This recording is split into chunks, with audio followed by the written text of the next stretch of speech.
어머님, 돌아보니 수진이가 서 있었다. 표정이 굳어 있었다. 입가에 미소가 사라져 있었다.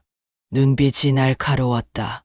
거기서 뭐 하세요? 목소리가 평소와 달랐다. 낮고 차가웠다. 그날 그것을 본 순간 잊혀지지 않았다.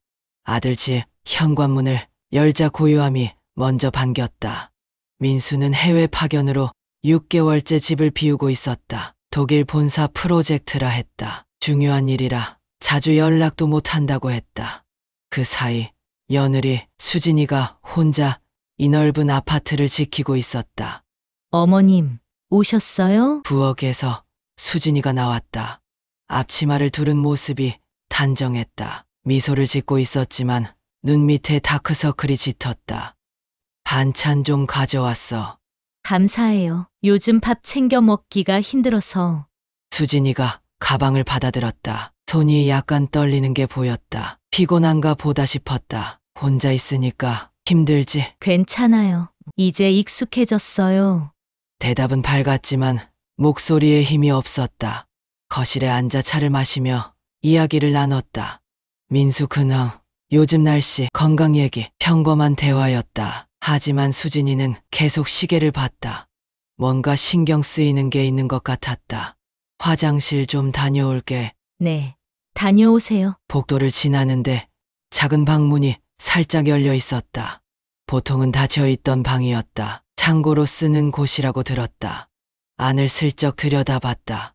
어두웠다. 창문이 없는 방이라 불을 켜지 않으면 아무것도 보이지 않았다. 손을 뻗어 벽에 스위치를 눌렀다. 형광등이 깜빡이며 켜졌다. 그리고 그 순간 냄새가 코를 찔렀다. 쉰내 같기도 하고 비린내 같기도 한 이상한 냄새.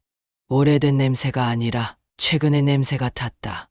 방 안에는 잡동사니들이 쌓여 있었다. 계절 가전, 골프 가방, 여행용품. 그 중에서 눈에 띄는 게 있었다. 커다란 캐리어. 검은색 하드 케이스였다. 크기는 10인치쯤 되어 보였다. 해외여행용 대형 캐리어였다.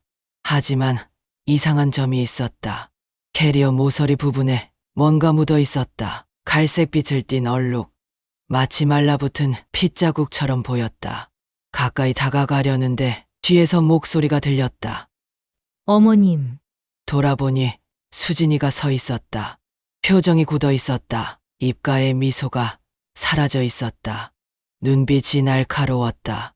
거기서 뭐 하세요? 목소리가 평소와 달랐다. 낮고 차가웠다. 아, 화장실 가다가 문이 열려 있길래. 아, 제가 청소하다가 깠나 봐요. 수진이가 재빨리 방으로 들어와 불을 껐다. 그리고 문을 닫았다. 움직임이 급했다. 화장실은 저쪽이에요. 그녀가 반대편을 가리켰다. 미소를 지으려 했지만 입꼬리만 억지로 올라갔다. 나는 화장실로 향했지만 계속 뒤를 돌아봤다. 수진이는 작은 방 앞에 서서 나를 지켜보고 있었다. 거실로 돌아왔을 때 분위기가 달라져 있었다. 수진이는 소파에 앉아 있었지만 자세가 경직되어 있었다. 손을 무릎 위에 가지런히 올려놓고 등을 곧게 펴고 앉아 있었다. 어머님, 차 식었네요. 새로 끓여드릴까요? 아니야, 괜찮아. 앉았지만 마음이 편하지 않았다. 계속 그 캐리어가 떠올랐다. 그리고 그 얼룩, 혹시 생각만 해도 소름이 돋았다. 어머님, 수진이가 불렀다. 혹시 아까 작은 방에서 뭐 보셨어요? 질문이 이상했다. 왜 그런 걸 물어보지? 아니, 별로. 정말요? 수진이가 내 눈을 똑바로 쳐다봤다. 시선이 날카로웠다. 어두워서 잘 안 보였어. 다행이에요. 수진이가 안도하는 표정을 지었다. 하지만 그 안도는 이상했다. 무언가를 숨기고 있는 사람의 안도였다. 오늘은 이만 갈게. 벌써요? 저녁이라도 드시고 가세요. 아니야. 집에 일이 있어서. 거짓말이었다. 하지만 더 이상 여기 있고 싶지 않았다.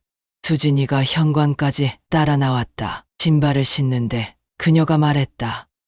어머님, 오늘 일 민수 오빠한테 말씀하실 거예요? 또 이상한 질문이었다. 무슨 일? 아니, 그냥 제가 집 정리를 잘 못해서요. 오빠한테 말씀하시면 걱정할까봐. 아니야. 별일 아니잖아. 감사해요. 수진이는 웃었다. 하지만 그 웃음 뒤에 뭔가 숨겨진 게 있었다. 문을 나서는데 수진이가 따라 나왔다. 엘리베이터까지 함께 걸었다. 제가 바래다 드릴까요? 됐어. 혼자 갈 수 있어. 조심히 가세요. 엘리베이터 문이 닫힐 때까지 수진이는 그 자리에 서 있었다. 나를 지켜보고 있었다. 버스 정류장에서 버스를 기다리는 동안 계속 생각했다. 그 캐리어 뭐가 들어있는 걸까? 그 얼룩은 정말 피일까? 핸드폰을 꺼내 친구 혜진에게 전화했다. 여보세요? 혜진아, 나의 언니, 무슨 일이야? 목소리가 왜 그래? 지금 만날 수 있어? 할 얘기가 있어. 뭔데? 급해. 그럼 우리 집으로 와. 내가 저녁 차려놓을게. 버스를 타고 혜진네 집으로 향했다. 차창 밖 풍경이 지나갔지만 아무것도 눈에 들어오지 않았다. 머릿속엔 온통 그 캐리어뿐이었다. 혜진네 아파트에 도착했을 때는 이미 해가 지고 있었다. 문을 열고 들어가니 혜진이 앞치마를 두르고 나왔다. 어서 와. 밥 먹으면서 얘기하자. 식탁에 앉아 밥을 먹었다. 하지만 목으로 넘어가지 않았다. 언니, 뭔 일이야? 얼굴이 왜 그래? 혜진아, 나는 천천히 오늘 있었던 일을 말했다. 작은 방에서 본 캐리어, 그 얼룩, 그리고 수진이의 이상한 행동들. 혜진은 듣고만 있었다. 표정이 점점 심각해졌다. 그게 정말 피 같았어? 나도 확실하진 않아. 하지만 그렇게 보였어. 혹시 착각한 거 아냐? 아니야. 분명히 봤어. 그리고 수진이 반응이 너무 이상했어. 뭔가 숨기고 있어. 혜진이 잠시 생각에 잠겼다. 언니, 내가 아는 경찰 있어. 경찰? 우리 동생 친구인데 형사야. 한번 만나볼래? 상담이라도 해보자. 나는 고개를 끄덕였다. 그게 좋겠어. 혜진이 전화를 걸었다. 통화는 짧았다. 내일 오전에 만날 수 있대. 카페에서 보자고. 고마워, 언니. 걱정하지 마. 아무것도 아닐 수도 있어. 하지만 내 직감은 달랐다. 뭔가 잘못되어 있었다. 분명히 그날 밤 잠이 오지 않았다. 계속 그 캐리어가 떠올랐다. 그리고 수진이의 차가운 눈빛이. 내가 뭘 본 걸까? 정말 그 안에 상상만으로도 소름이 돋았다. 다음 날 아침 카페에서 혜진과 경찰을 만났다. 경찰은 생각보다 젊었다. 30대 중반쯤 되어 보였다. 정장을 입고 있었지만 넥타이는 느슨하게 풀어져 있었다. 안녕하세요. 경사 이준호입니다. 네, 박미숙이에요. 악수를 나눴다. 그의 손은 따뜻했지만 나는 계속 떨리고 있었다. 자리에 앉아 커피를 주문했다. 이준호 형사가 먼저 입을 열었다. 혜진 씨한테 대략 들었는데요. 며느리 집에서 이상한 캐리어를 보셨다고요? 네, 작은 방에 있었어요. 큰 검은색 캐리어였는데 모서리에 갈색 얼룩이 묻어 있었어요. 갈색 얼룩이요? 네, 마치 피처럼 보였어요. 이준호 형사가 노트에 뭔가를 적었다. 그 얼룩이 정확히 어느 부분에 있었나요? 캐리어 아래쪽 모서리요. 바퀴 근처에도 조금 묻어 있었던 것 같아요. 며느리분 반응은 어땠나요? 제가 그 방에 있는 걸 보자마자 표정이 변했어요. 급하게 불을 끄고 문을 닫았죠. 이준호 형사가 고개를 끄덕이며 계속 적었다. 그리고 제가 집에 간다고 하니까 자꾸 물어봤어요. 뭘 봤냐고, 남편한테 말할 거냐고. 형사가 펜을 내려놓고 나를 바라봤다. 어머님, 솔직히 말씀드리면요. 이것만으로는 수사하기 어렵습니다. 캐리어에 얼룩이 있다는 것만으로는 범죄의 증거가 될 수 없어요. 여행 가다가 음식물이 흘렀을 수도 있고 다른 이유가 있을 수도 있죠. 가슴이 답답해졌다. 하지만 분명히 뭔가 이상했어요. 며느리 반응이. 그 부분은 이해합니다. 하지만 법적으로는 영장 없이 남의 집을 수색할 수 없어요. 혜진이 끼어들었다. 그럼 영장을 받으면 되잖아? 영장을 받으려면 명확한 혐의가 있어야 해요. 지금은 그냥 의심만 있는 상황이라서요. 이준호 형사가 조심스럽게 말했다. 혹시 며느리분이 평소에도 이상한 행동을 한 적이 있나요? 아니요. 오히려 너무 조용하고 얌전했어요. 그래서 더 이상한 거예요. 형사가 잠시 생각에 잠겼다. 일단은 좀 더 지켜보시는 게 좋을 것 같습니다. 혹시 또 이상한 일이 생기면 바로 연락 주세요. 그럼 지금은 아무것도 할 수 없다는 거예요? 죄송합니다. 법적 절차상 그래요. 나는 한숨을 쉬었다. 허탈했다. 하지만 어머님께서 정말 불안하시다면 형사가 말을 이었다. 112에 신고하시는 방법도 있어요. 의심 가는 상황이 있다고 신고하시면 경찰이 출동해서 확인할 수는 있습니다. 그럼 영장 없이도 볼 수 있어요? 임의 동의하에 가능하긴 한데 며느리분이 거부하면 어렵죠. 카페를 나와 혜진과 길을 걸었다. 언니, 어떻게 할 거야? 모르겠어. 근데 계속 찝찝해. 그 형사 말대로 좀 더 지켜보는 게 나을 것 같아. 하지만 마음이 편하지 않았다. 계속 그 캐리어가 떠올랐다. 만약에 정말 그 안에 상상하기도 싫었다. 언니, 집에 갈 거야? 좀 쉬어야겠어. 전화해. 뭐 필요한 거 있으면. 그래, 고마워. 집으로 돌아왔다. 현관문을 열고 들어가니 고요했다. 하지만 그 고요함이 오늘따라 무겁게 느껴졌다. 소파에 앉아 핸드폰을 들었다. 민수에게 전화할까 고민했다. 하지만 뭐라고 말하지? 내 아내가 이상해라고? 증거도 없이 결국 전화를 내려놓았다. 그때 문자가 왔다. 수진이었다. 어머님, 어제는 정리 안 된 모습 보여드려서 죄송했어요. 다음에 오실 때는 깨끗하게 해놓을게요. 문자를 읽는데 손이 떨렸다. 왜 굳이 이런 문자를 보내지? 그리고 이어진 문자. 혹시 민수 오빠한테 연락하셨어요? 심장이 쿵 내려앉았다. 왜 자꾸 이런 걸 확인하는 거야? 답장을 하지 않았다. 할 수가 없었다. 10분 후 또 문자가 왔다. 어머니, 문자 못 보셨나요? 이번엔 전화가 걸려왔다. 받아야 할까 말까 고민하다가 받았다. 여보세요? 어머니, 저 수진이에요. 문자 보셨어요? 응, 그럼 민수 오빠한테는 아니, 안 했어. 아, 다행이에요. 수진이가 안도하는 숨소리가 들렸다. 아니에요. 그냥 오빠가 바쁠 텐데 집안일로 신경 쓰게 하고 싶지 않아서요. 어머니, 혹시 제가 이상하게 보였나요? 질문이 직접적이었다. 무슨 소리야? 아니에요. 그냥 제가 요즘 스트레스를 많이 받아서요. 혼자 있으니까 예민해진 것 같아요. 그렇구나. 그래서 어머님한테 무례하게 굴었다면 죄송해요. 아니야, 괜찮아. 감사해요. 그럼 또 연락드릴게요.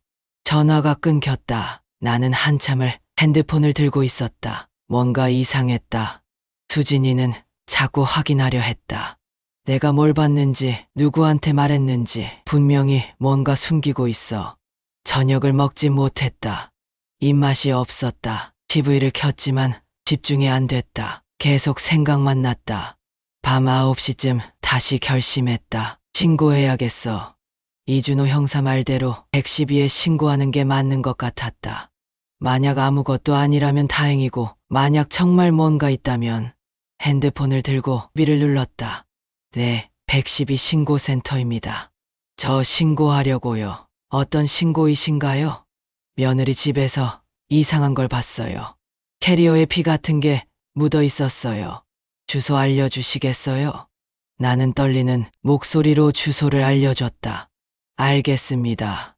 출동하겠습니다. 연락처도 남겨주세요. 전화를 끊고 나니 가슴이 두근거렸다. 내가 잘한 걸까? 하지만 이미 늦었다. 신고는 들어갔다. 30분 후 다시 전화가 왔다. 어머니, 이준호 형사입니다. 신고 들어온 거 확인했습니다. 제가 직접 출동하겠습니다. 감사합니다. 지금 출발하겠습니다. 며느리분께도 연락하셨나요? 아니요. 그럼 제가 연락드리겠습니다. 어머님도 함께 가주셔야 할 것 같은데 괜찮으신가요? 네, 갈게요. 전화를 끊고 옷을 갈아입었다. 손이 떨렸지만 움직여야 했다. 현관문을 나서는데 가슴이 쿵쾅거렸다. 이제 진실을 알게 되는 거야. 택시를 타고 수진이네 집으로 향했다. 차창 밖 야경이 흘러갔다. 하지만 아무것도 보이지 않았다. 머릿속엔 온통 한 가지 생각뿐이었다. 제발 아무것도 아니길. 아파트 앞에 도착했을 때 경찰차가 이미 와 있었다. 이준호 형사와 다른 경찰관 2명이 차에서 내렸다. 나도 택시에서 내려 그들에게 다가갔다. 어머님, 오셨네요. 일단 올라가 보죠. 며느리분한테는 연락했습니다. 엘리베이터를 타고 올라갔다. 가슴이 터질 것 같았다. 손에 땀이 계속 났다. 14층에서 내렸다. 복도를 걸어가는데 다리가 후들거렸다. 초인종을 누르자 곧 문이 열렸다. 수진이가 서 있었다. 얼굴이 창백했다. 하지만 억지로 미소를 지으며 말했다. 어서 오세요. 실례하겠습니다. 이준호 형사가 먼저 들어갔다. 다른 경찰관들도 따라 들어갔다. 나는 제일 마지막에 들어갔다. 수진이와 눈이 마주쳤다. 그 순간 그녀의 눈빛이 차갑게 변했다. 미소는 여전히 입가에 있었지만 눈만은 얼어붙어 있었다. 어머님, 오셨네요. 무슨 일이세요? 경찰이 왜? 신고가 들어와서 확인차 왔습니다. 이준호 형사가 설명했다. 어제 어머님께서 작은 방에서 이상한 캐리어를 보셨다고 하셔서요. 수진이가 나를 쳐다봤다. 표정이 굳어졌다. 캐리어요? 혹시 작은 방 좀 보여주실 수 있을까요? 물론이죠. 수진이는 태연하게 대답했다. 너무 태연해서 오히려 이상했다.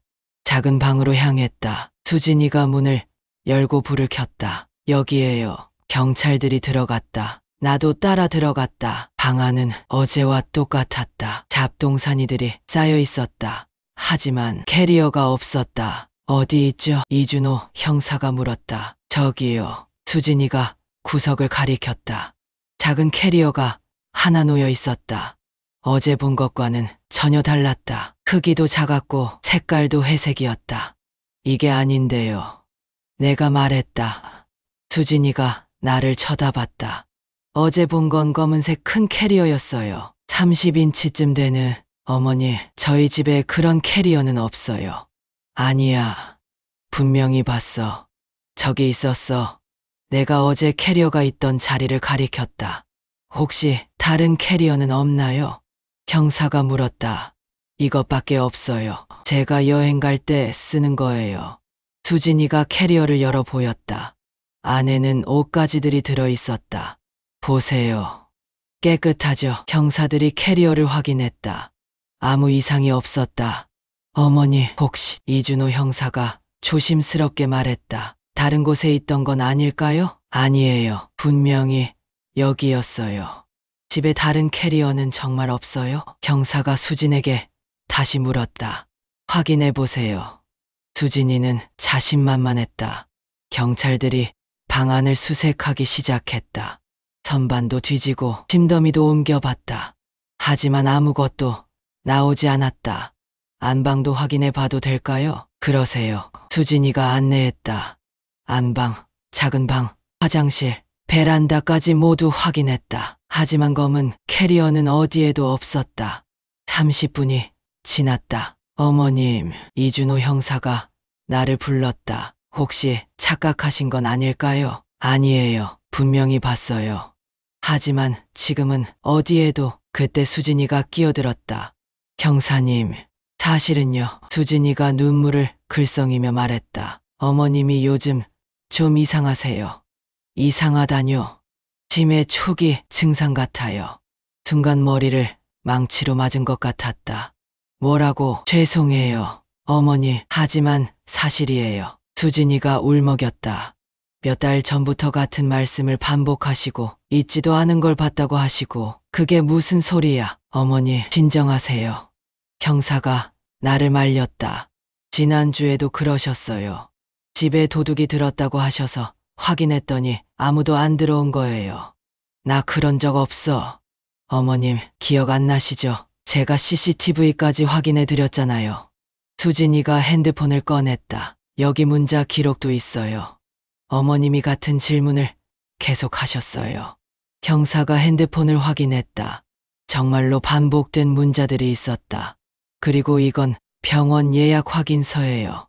제가 어머님 모시고 신경과 예약했었거든요. 근데 어머님이 가기 싫다고 하셔서 서류까지 보여줬다. 형사들의 표정이 변했다. 동정 어린 눈빛으로 나를 바라봤다. 어머니, 혹시 아니에요. 나 멀쩡해요. 목소리가 커졌다. 분명히 봤다고요. 검은 캐리어, 피 묻은. 어머니, 진정하세요. 수진이가 내 손을 잡았다. 괜찮아요. 아무도 어머님 탓하지 않아요. 그 순간 깨달았다. 수진이가 나를 미친 사람으로 만들고 있다는 걸. 모든 게 계획된 거였다. 경찰들이 돌아갔다. 혹시 또 이상한 일 있으면 연락 주세요. 이준호 형사가 명함을 놓고 갔다. 하지만 그의 눈빛에는 또 헛소동 부리지 마세요라는 메시지가 담겨 있었다. 문이 닫히자 거실에는 나와 수진이만 남았다. 어머님, 수진이가 차를 내왔다. 드세요. 진정하셔야죠. 나 안 마셔. 어머니, 제 말 좀 들어보세요. 수진이가 내 맞은편에 앉았다. 요즘 많이 힘드시죠? 혼자 계시니까. 저도 이해해요. 나이 드시면 그럴 수 있어요. 난 멀쩡하다고. 네, 알아요. 하지만 병원은 한번 가보시는 게. 그만해. 소리를 질렀다. 수진이는 놀라지 않았다. 오히려 예상했다는 듯 조용히 고개를 끄덕였다. 알겠어요. 천천히 생각해 보세요. 그녀가 일어났다. 오늘은 늦었으니 여기서 주무시고 가세요. 아니, 집에 갈 거야. 혼자 가시기 위험해요. 제가 바래다 드릴게요. 나는 가방을 들고 현관으로 갔다. 신발을 신는데 수진이가 따라 나왔다. 정말 괜찮으세요? 괜찮아. 그럼 민수 오빠한테는 오늘 일 말씀 안 하실 거죠? 또 그 질문이었다. 왜 자꾸 그걸 물어? 오빠가 걱정할까 봐요. 어머님 건강 때문에. 수진이는 완벽하게 연기하고 있었다. 나는 아무 대답 없이 문을 열고 나갔다. 집으로 돌아오는 택시 안에서 눈물이 났다. 아무도 믿어주지 않았다. 경찰도, 심지어 수진이도 나를 미친 사람 취급했다. 정말 내가 착각한 걸까? 하지만 아니었다. 분명히 봤다. 그 캐리어를, 그 얼룩을. 집에 도착해서 혜진에게 전화했다. 언니, 어떻게 됐어? 혜진아, 울음이 터졌다. 언니, 무슨 일 있어? 아무도 안 믿어줘. 나 미친 사람 됐어. 뭐? 나는 오늘 있었던 일을 모두 말했다. 혜진은 한참 침묵했다. 언니, 혹시 정말 너마저 그러지 마. 제발. 아니야. 난 언니 믿어. 근데 이상하긴 하다. 캐리어가 갑자기 사라졌다는 게 수진이가 숨긴 거야. 분명히. 그럼 어디에? 모르겠어. 하지만 분명히 뭔가 있어. 혜진이 한숨을 쉬었다. 언니, 일단 오늘은 쉬어. 내일 다시 생각해보자.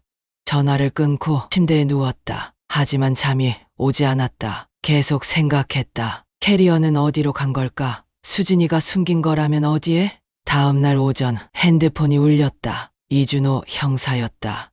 어머니, 저예요. 어제는 고생 많으셨습니다. 사실 오늘 다시 한번 방문하려고 하는데요.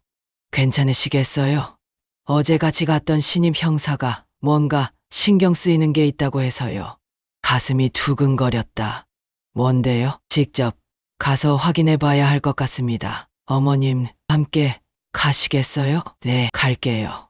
1시간 후 다시 수진이네 아파트 앞에 섰다.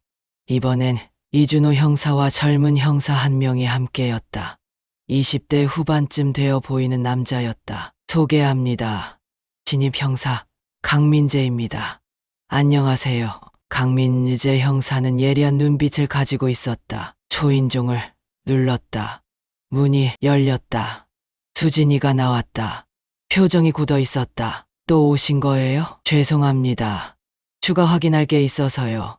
어제 다 확인하지 않으셨어요? 그래도 절차상 한 번 더 봐야 할 것 같아서요. 수진이는 마지못해 문을 열었다. 어서 오세요. 거실로 들어갔다. 공기가 무거웠다. 화장실 좀 써도 될까요? 강민재 형사가 물었다.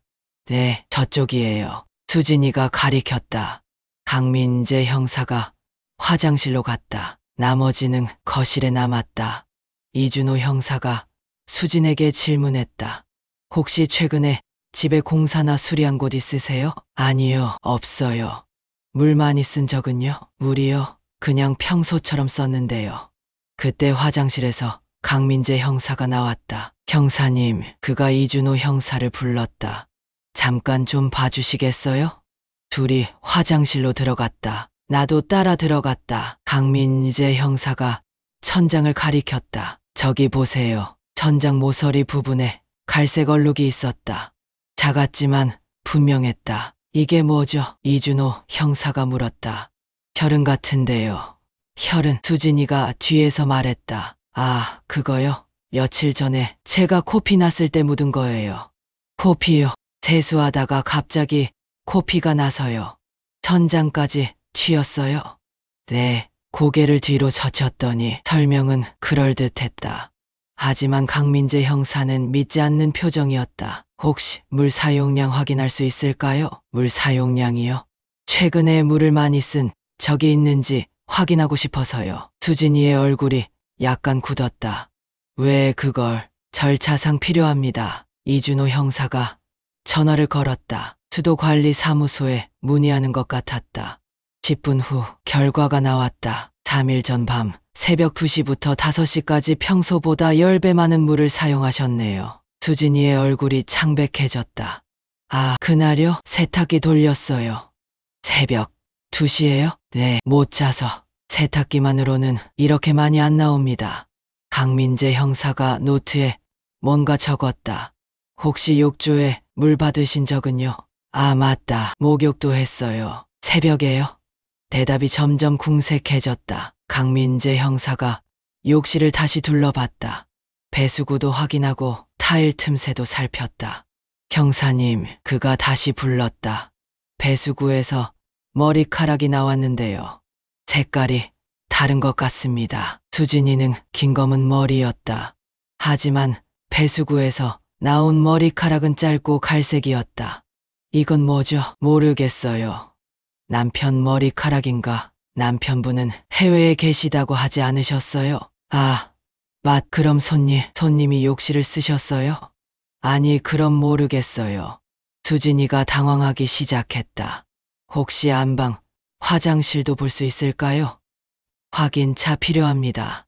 안방은 어지러워서 괜찮습니다. 강민재 형사가 안방으로 향했다. 수진이가 막으려 했지만 이준호 형사가 제지했다. 부인, 협조 부탁드립니다. 수진이는 할 수 없이 안방 문을 열었다. 안방은 깔끔했다. 어지러운 것 같지 않았다. 강민재 형사가 화장실로 들어갔다. 천장, 벽, 바닥을 확인했다. 여기는 깨끗하네요. 그가 나왔다. 하지만 방을 나가려다 멈춰섰다. 잠깐만요. 그가 옷장을 쳐다봤다. 저것도 확인해야 할 것 같은데요. 옷장이요? 수진이의 목소리가 떨렸다. 왜요? 옷밖에 없는데 그래도 확인은 해야죠. 강민재 형사가 옷장으로 다가갔다. 잠깐, 수진이가 소리쳤다. 영장 없이는 안 돼요. 부인, 임의 수색에 동의하셨잖아요. 아니, 저 동의 안 했어요. 수진이가 옷장 앞을 막았다. 그 순간 모두가 알았다. 저 안에 뭔가 있다는 걸. 부인, 비켜주세요. 싫어요. 수진이가 버텼다. 이준호 형사가 다가갔다. 부인, 이러시면 강제 수색 영장을 받아야 합니다. 그럼 더 오래 걸려요. 상관없어요. 영장 받아오세요. 수진이는 완강했다. 강민재 형사와 이준호 형사가 눈빛을 교환했다. 알겠습니다. 그럼 영장 신청하겠습니다. 그때까지 이 방은 봉쇄하겠습니다. 뭐라고요? 증거인멸 방지를 위해 필요한 조치입니다. 경찰이 안방문에 봉인 테이프를 붙이기 시작했다. 수진이는 그 모습을 멍하니 바라봤다. 잠깐만요. 내 방인데 영장 나올 때까지 출입 금지입니다. 그럼 어디서 자요? 다른 방 쓰시면 됩니다. 수진이는 무너져 내렸다. 소파에 주저앉아 얼굴을 감쌌다. 괜찮으세요? 내가 다가가자 수진이가 고개를 들었다. 눈빛이 달라져 있었다. 더 이상 며느리의 눈이 아니었다. 어머님, 그녀가 낮게 말했다. 왜 이러세요?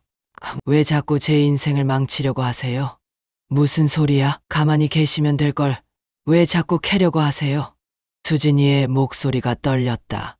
아무것도 모르시면서 아무것도. 그녀가 흐느끼기 시작했다. 경찰들이 나갔다. 영장 나오는 대로 연락드리겠습니다. 그때까지 집에 계세요. 문이 닫혔다. 거실에는 나와 수진이만 남았다. 긴 침묵이 흘렀다. 수진아, 내가 조심스럽게 불렀다. 이제 말해. 뭐가 들어있어? 수진이는 대답하지 않았다. 그저 고개를 숙인 채 울기만 했다. 집으로 돌아왔다. 혜진에게 전화했다. 언니, 어떻게 됐어? 옷장에 뭔가 있는 것 같아. 영장 나오면 확인한대. 정말, 그럼 언니 말이 맞았네. 응, 근데 마음이 편하지 않아. 수진이 표정이 너무 슬퍼 보였어. 마치 억울한 사람처럼. 언니, 동정하지 마. 뭔가 숨기고 있는 게 확실하잖아. 하지만 마음 한구석이 불편했다. 정말 내가 한 게 맞는 걸까? 그날 밤 이준호 형사에게서 전화가 왔다. 어머니, 내일 오전에 영장 나옵니다. 내일 10시에 집으로 갑니다. 어머님도 참석하시겠어요? 네, 가겠습니다. 알겠습니다. 내일 뵙죠. 전화를 끊고 창밖을 바라봤다. 내일이면 모든 게 밝혀진다. 제발 내 착각이길. 하지만 동시에 알고 있었다. 내 직감이 틀린 적은 없었다는 걸.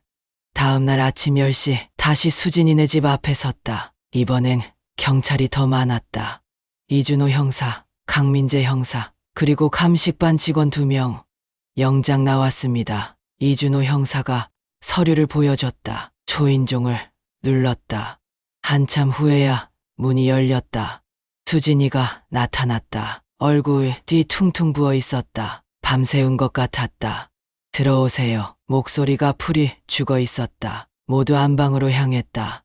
봉인 테이프가 그대로 붙어 있었다. 테이프 떼겠습니다. 강민재 형사가 테이프를 제거했다. 문을 열었다. 방 안은 어제와 똑같았다. 정돈된 침대, 화장대, 그리고 큰 옷장. 시작하겠습니다. 감식반 직원들이 장갑을 끼고 옷장으로 다가갔다. 옷장 문을 열었다. 옷들이 빼곡히 걸려 있었다. 남자 옷, 여자 옷이 섞여 있었다. 옷 치우겠습니다. 하나씩 옷을 꺼내기 시작했다. 코트, 재킷, 셔츠, 원피스. 옷을 다 꺼내자 뒷벽이 드러났다. 그리고 거기 구석에 세워진 검은 캐리어가 보였다. 심장이 멎는 것 같았다. 저거예요. 내가 말했다. 제가 봤던 그 캐리어. 강민재 형사가 캐리어를 꺼냈다. 무거운 것 같았다. 두 손으로 들어야 했다. 바닥에 내려놓고 자세히 살폈다. 모서리에 갈색 얼룩이 있었다. 바퀴 부분에도 묻어 있었다. 치약 검사하겠습니다. 감식반 직원이 작은 병을 꺼냈다. 루미놀 시약이었다. 얼룩 부분에 뿌렸다. 순간 푸른 빛이 번졌다. 혈흔 양성 반응이었다. 혈액입니다. 감식반 직원이 확인했다. 모두의 시선이 수진에게 향했다. 수진이는 벽에 기댄 채 무표정하게 서 있었다. 부인, 이게 뭡니까? 이준호 형사가 물었다. 수진이는 대답하지 않았다. 열어보겠습니다. 강민재 형사가 캐리어 지퍼에 손을 댔다. 잠깐, 수진이가 말했다. 열지 마세요. 제발 열지 말아주세요. 목소리가 떨렸다. 하지만 강민재 형사는 지퍼를 열었다. 칙, 지퍼 소리가 방 안에 울렸다. 캐리어가 열렸다. 안에는 검은 비닐이 여러 겹쌓여 있었다. 비닐 벗기겠습니다. 감식반 직원이 조심스럽게 비닐을 제거했다. 첫 번째 층, 두 번째 층, 세 번째 층, 마지막 비닐이 벗겨지는 순간 나는 비명을 참아야 했다. 시신이었다. 남자의 시신이었다. 웅크린 자세로 캐리어 안에 들어가 있었다. 30대쯤 되어 보이는 남자. 피부는 이미 변색되어 있었고 냄새가 났다. 즉시 감식 시작하세요. 이준호 형사가 지시했다. 감식반 직원들이 사진을 찍고 증거를 채취하기 시작했다. 신원 확인 가능한가요? 지갑이 있습니다. 한 직원이 시신의 주머니에서 지갑을 꺼냈다. 신분증을 확인했다. 김태준 14세입니다. 이준호 형사가 수진에게 물었다. 이 사람 아세요? 수진이는 고개를 끄덕였다. 누구죠? 전 남자친구요. 모두가 놀랐다. 전 남자친구요? 어떻게 된 겁니까? 수진이는 한참을 침묵하다가 입을 열었다. 죽이려고 한 건 아니었어요. 수진이가 진술하기 시작했다. 김태준이랑은 결혼 전에 사귀었어요. 5년 동안 그녀의 목소리는 떨리고 있었다. 근데 헤어지고 민수 오빠랑 결혼했죠. 태준이는 받아들이지 못했어요. 계속 연락했나요? 전화하고 문자하고 집 앞에서 기다리고. 수진이가 눈물을 닦았다. 민수 오빠가 해외 간 후부터 더 심해졌어요. 매일 찾아왔어요. 그래서요? 3일 전 밤 또 찾아왔어요. 술 마시고 문 열어달라고 소리 지르고. 수진이가 떨리는 손으로 얼굴을 감쌌다. 결국 문을 열었어요. 안 그러면 이웃들이 깰 것 같아서. 그리고요? 들어오자마자 덤벼들었어요. 다시 만나자고, 같이 살자고. 수진이의 목소리가 점점 작아졌다. 밀쳐냈어요. 그랬더니 화를 내면서 때리려고 했어요. 그래서 죽인 겁니까? 아니에요. 방어한 거예요. 수진이가 소리쳤다. 부엌에 있던 칼을 들었어요. 위협하려고. 근데 태준이가 제게 달려들었고 그녀가 흐느끼기 시작했다. 칼이 배에 박혔어요. 저도 모르게. 그 후엔요. 피가 너무 많이 나왔어요. 119 불러야 하나 했는데 이미 숨이 끊어진 것 같았어요. 수진이가 무릎을 꿇었다. 무서웠어요. 감옥 갈까봐, 민수 오빠한테 들킬까봐. 그래서 시신을 숨긴 겁니까?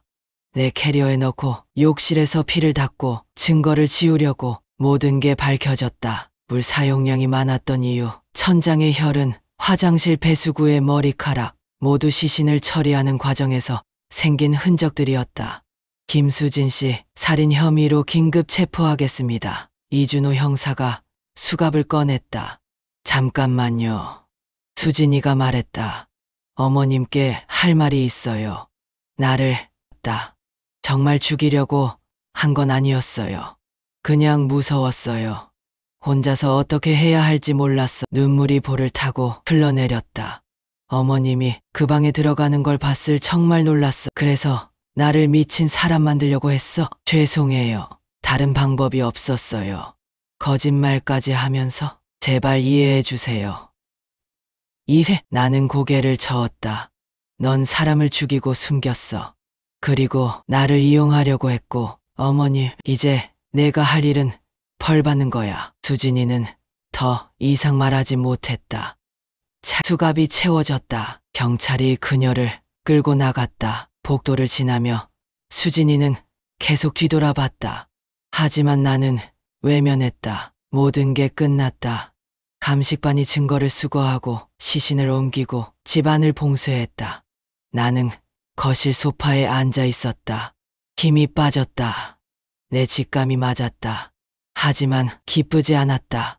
이준호 형사가 다가왔다. 어머니 고생 많으셨습니다. 어머님 덕분에 사건이 해결됐습니다.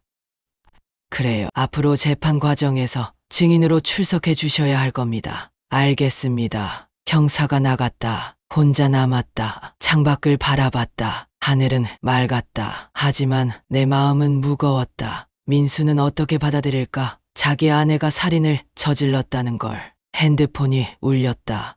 혜진이었다. 언니, 뉴스 봐. 진짜였구나. 언니 말이 맞았어. 역시 직감이. 혜진아, 나 집에 가고 싶어. 그래, 지금 갈. 혜진이 와서 나를 데려갔다. 집으로 돌아오는 차 안에서 눈물이 났다. 왜 우는지 모르겠다. 슬퍼서, 무서워, 안도해서 복잡한 감정들이 뒤섞였다. 3개월이 흘렀다. 민수는 긴급 귀국했다. 공항에서 아들을 만났을 때 그는 완전히 다른 사람이 되어 있었다. 엄마, 민수는 나를 보자마자 울음을 터뜨렸다. 어떻게 이럴 수가 있어요? 수진이가 사람을 죽였다니. 인수야, 믿고 싶지 않아요. 아직도 믿어지지 않아요. 그의 눈은 충혈되어 있었다.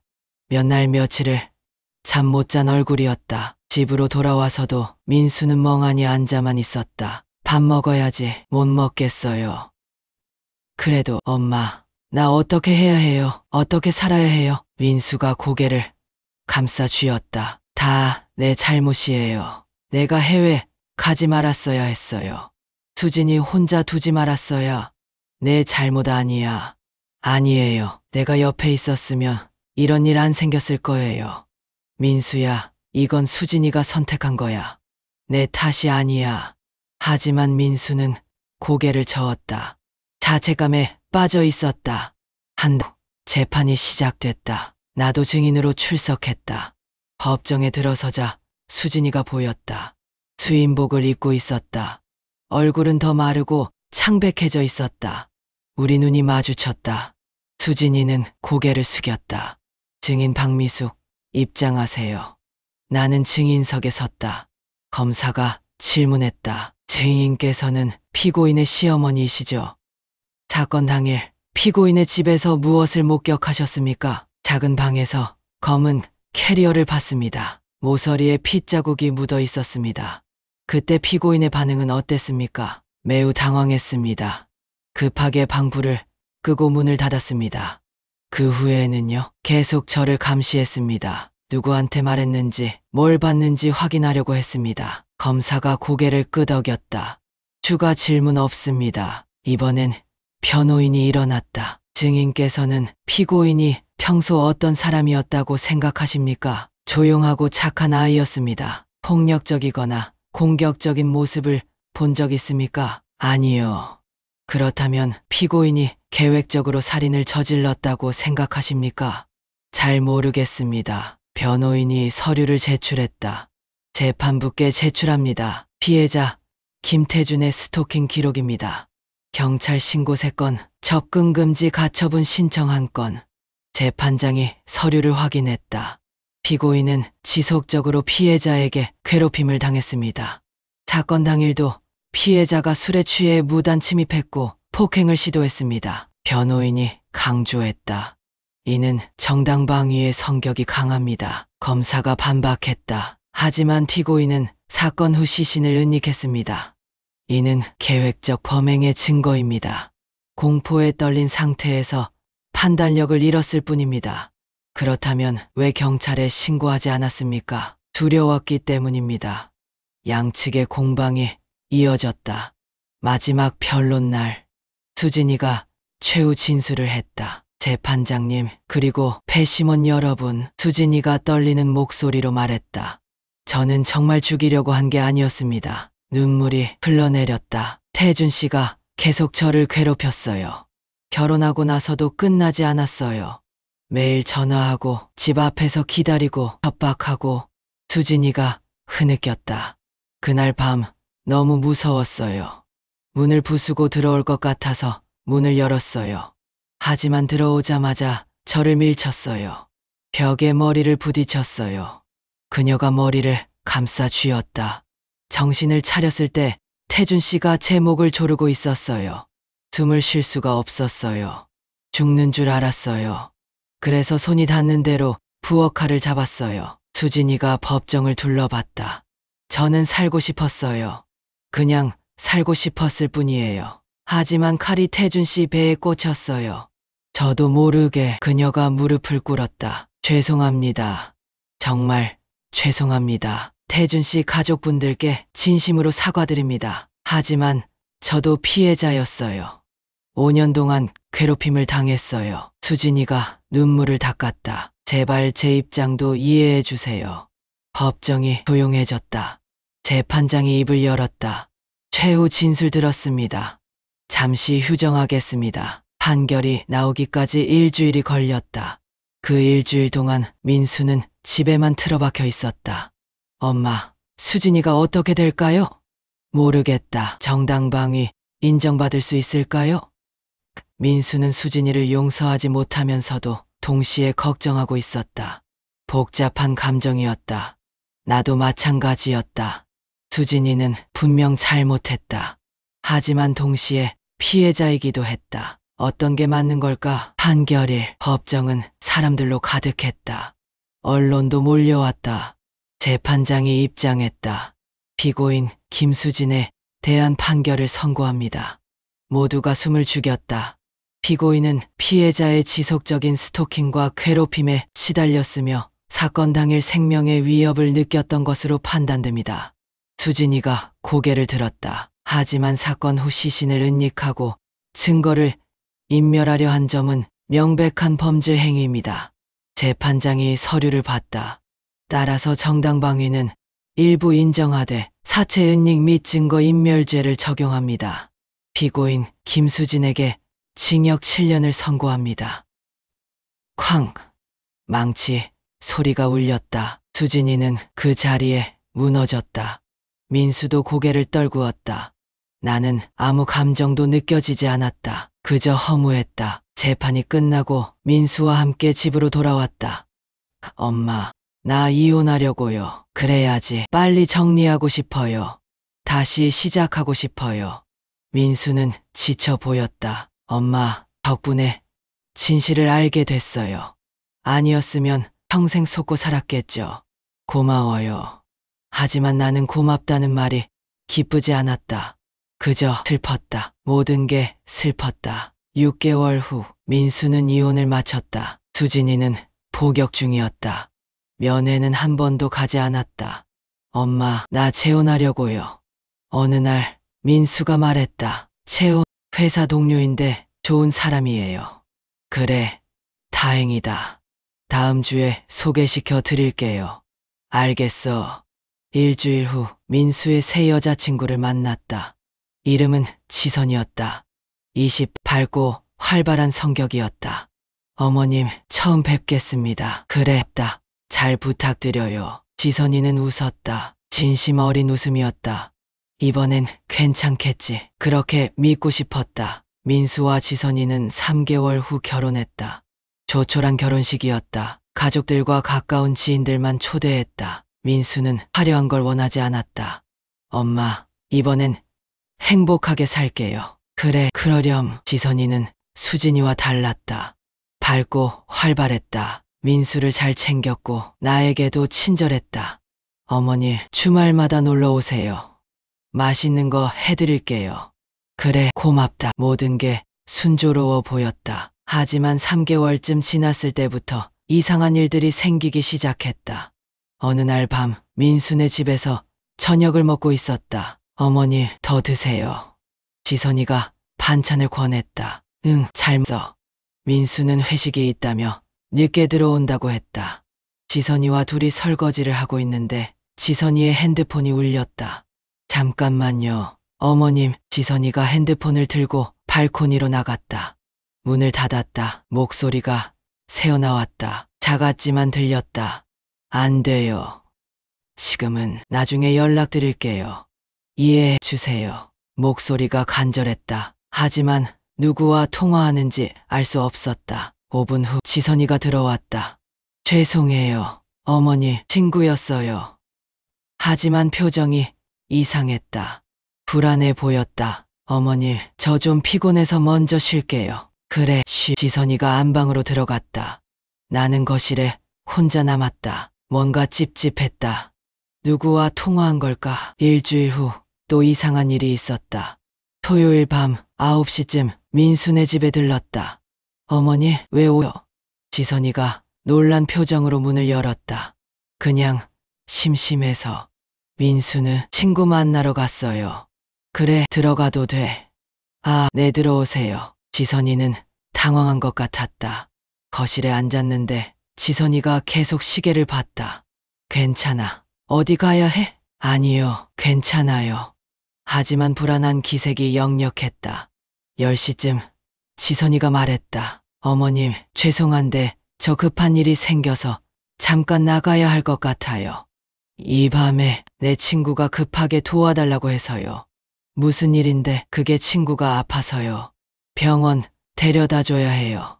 거짓말 같았다. 목소리가 떨렸다. 그럼 나도 같이 갈까? 아니요, 괜찮아요. 어머님은 여기서 쉬세요. 지선이가 급하게 옷을 챙겨 입었다. 금방 올게요. 문을 나갔다. 나는 창문으로 내려다봤다. 지선이가 아파트를 나와 택시를 탔다. 정말 친구한테 가는 걸까? 의심이 들었다. 나도 서둘러 밖으로 나갔다. 다른 택시를 잡았다. 저 택시 따라가 주세요. 제 딸이 탄 차예요. 어디 가는지 확인하고 싶어서요. 기사가 이해했다는 듯 고개를 끄덕였다. 지선이의 택시는 시내 반대편으로 향했다. 30분쯤 달렸을까? 한적한 주택가에 도착했다. 지선이가 내렸다. 나도 멀찌감치 떨어져서 내렸다. 그녀를 따라갔다. 좁은 골목을 지나 작은 공원으로 들어갔다. 어두웠다. 가로등도 거의 없었다. 나무 뒤에 몸을 숨기고 지켜봤다. 지선이가 벤치에 앉았다. 핸드폰을 꺼내 누군가에게 문자를 보냈다. 10분 후 남자가 나다. 40대쯤 되어 보이는 남자. 정장을 입고 있었다. 지선이가 일어나 그 남자에게 다가갔다. 둘이 대화를 나눴다. 목소리는 들리지 않았지만 분위기가 심각해 보였다. 남자가 지선이의 손을 잡았다. 지선이가 고개를 저었다. 남자가 뭐라고 말했다. 지선이가 울기 시작했다. 심장이 쿵쾅거렸다. 설마 또 수진이 때와 같은 생각이 들었다. 집으로 돌아왔다. 잠이 오지 않았다. 계속 생각했다. 지선이도 바람을 피우는 걸까? 민수 몰래? 다음 날 혜진에게 전화했다.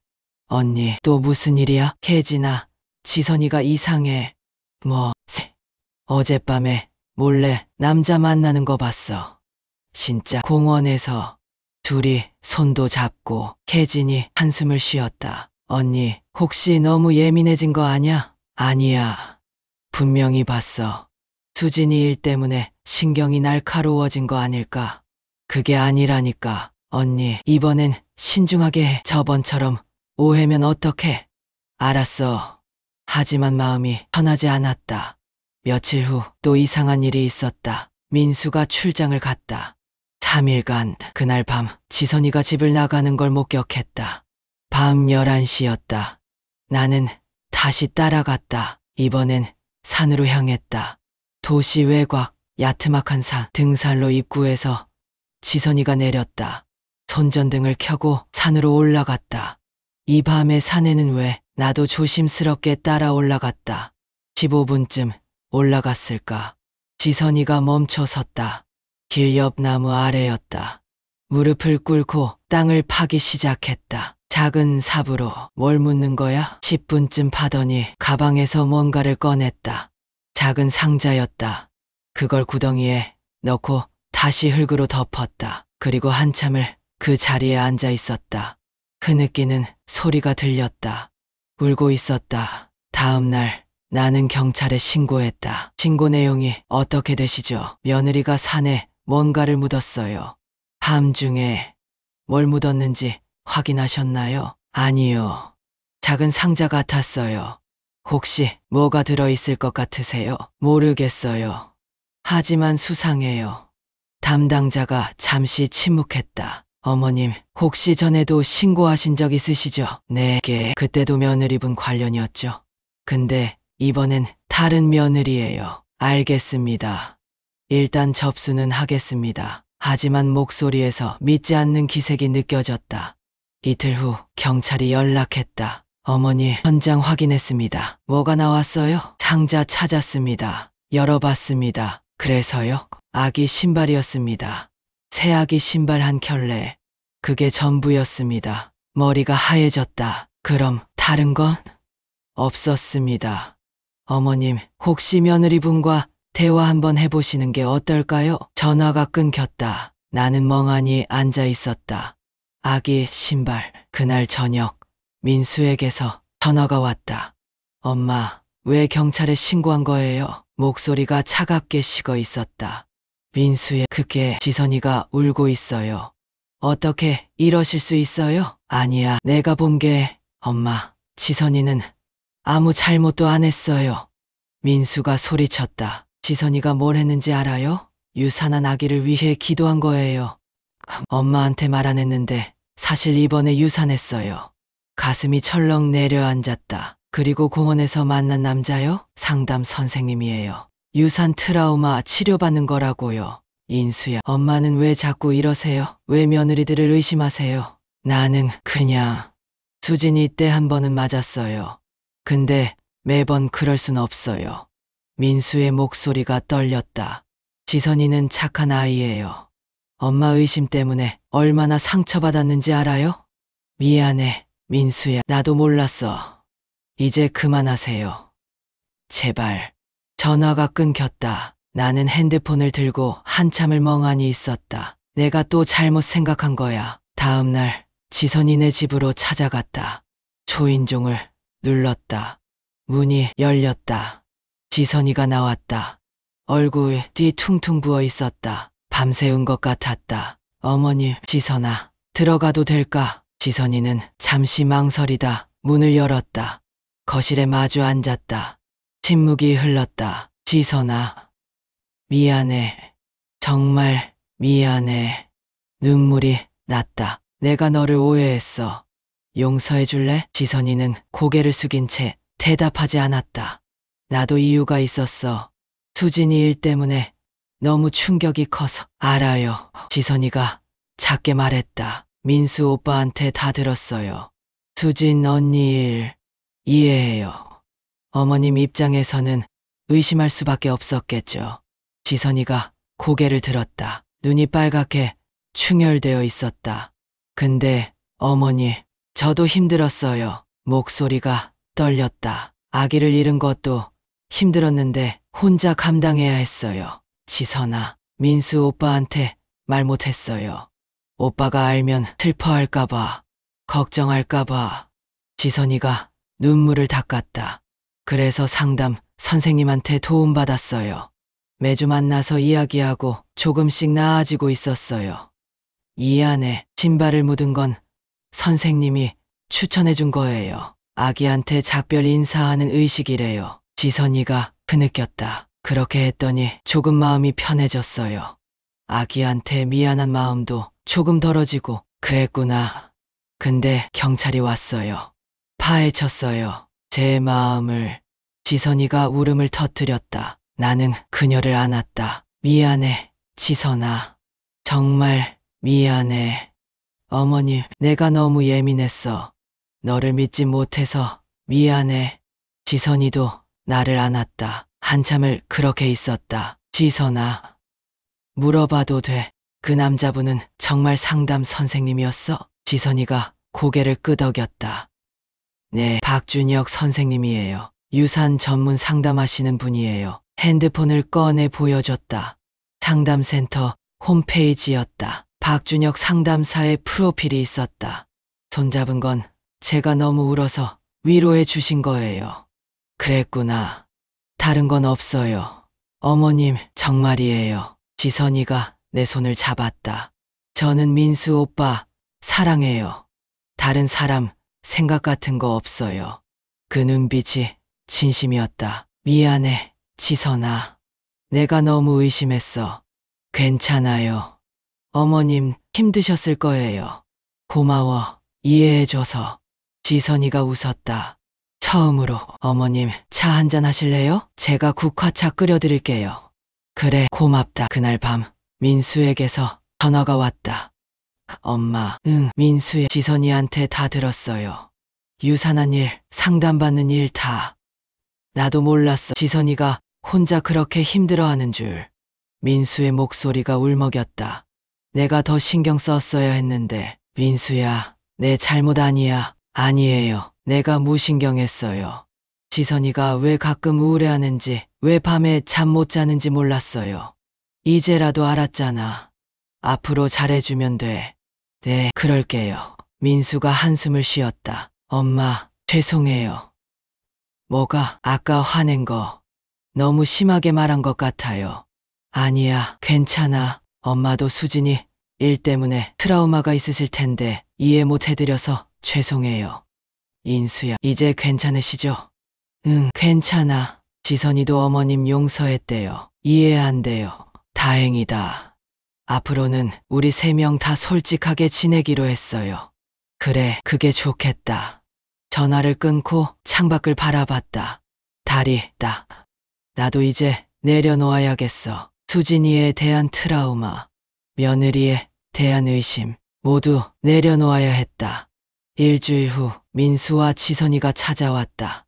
어머니, 이거 드세요. 지선이가 케이크를 내밀었다. 뭐야, 이게 어머님 생신이잖아요. 아, 깜빡했네. 깜빡하시면 어떡해요. 저희가 챙겨드릴게요. 3명이 케이크를 먹으며 이야기를 나눴다. 웃음소리가 집안에 가득했다. 오랜만에 느끼는 평화였다. 민수가 말했다. 엄마, 우리 지선이랑 아이 갖기로 했어요. 그래, 좋겠다. 이번엔 잘 될 거예요. 다 같이 노력할 거예요. 지선이가 수줍게 웃었다. 어머님, 도와주세요. 그럼 당연하지, 할머니 되시는 거예요. 호호, 그러게 따뜻한 시간이었다. 오랜만에 마음이 편안했다. 이제 정말 괜찮을 거야.